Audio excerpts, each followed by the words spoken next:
আসসালামু আলাইকুম বন্ধুরা, সবাই কেমন আছেন? আশা করি আলহামদুলিল্লাহ সবাই ভালো আছেন। আল্লাহর রহমতে আমরাও ভালো আছি। আজ আমি তৈরি করে দেখাবো দেশি বড়ইয়ের আচার। গাছ থেকে প্রথমে আমি বড়ইগুলো পেড়ে কয়েকদিন শুকিয়ে নিয়েছিলাম।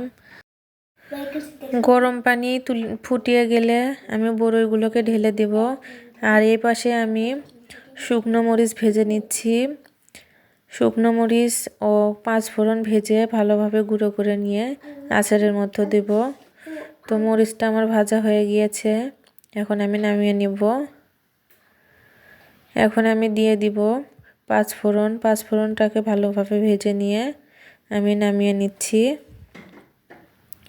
আর এ পাশে পানি গরম হয়ে গিয়েছে, এর ভিতর বড়িগুলো দিয়ে দিলাম সেদ্ধ হতে।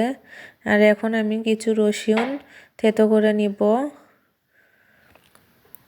এই পাশে আমি ব্লেন্ডারে একে একে শুকনো মরিচ ও পাঁচফোড়ন দিয়ে ভালোভাবে গুঁড়ো করে নিচ্ছি।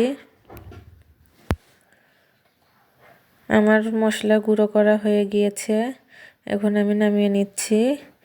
আর এই পাশে আমার বড়ইগুলো সিদ্ধ হয়ে গিয়েছে, এখন নামিয়ে ঠান্ডা করে নিয়েছি। এখন আমি বড়ইগুলোকে একটি পাত্রে নিয়ে ভালোভাবে ভেঙে নিচ্ছি। আপনারা চাইলে হাত দিয়েও ভাঙতে পারেন।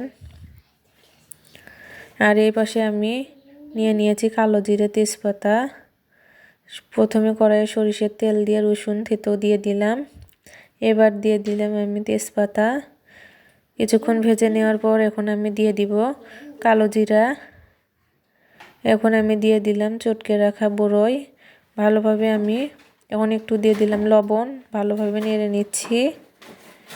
কিছুক্ষণ পর আমি দিয়ে দিচ্ছি চিনি। যে যেরকম মিষ্টি খেতে পছন্দ করেন সেরকম দেবেন। দেশি বড়ইয়ের আচার টক ঝাল মিষ্টি এরকম খেতেই ভালো লাগে।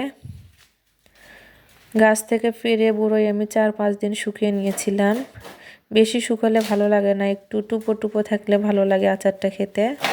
তো এই যে দেখুন আমার আচারটা হয়ে এসছে, এখন আমি আচারটাকে নামিয়ে নিচ্ছি।